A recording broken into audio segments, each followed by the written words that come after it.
जटाजूट समायुक्ता अर्धेन्दुकृतशेखरा लोचनत्रय संयुक्ता पूर्णेन्दुसदृशानना अतसी पुष्पवर्णाभा सुप्रतिष्ठं सुलोचना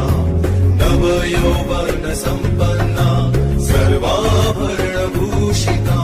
सुचारुदर्शनं तद्वत् हिनोन्नतपयोधराम् त्रिभङ्गस्थानसंस्थानां महिषासुरमर्दिनीं मृणालायत संस्पर्श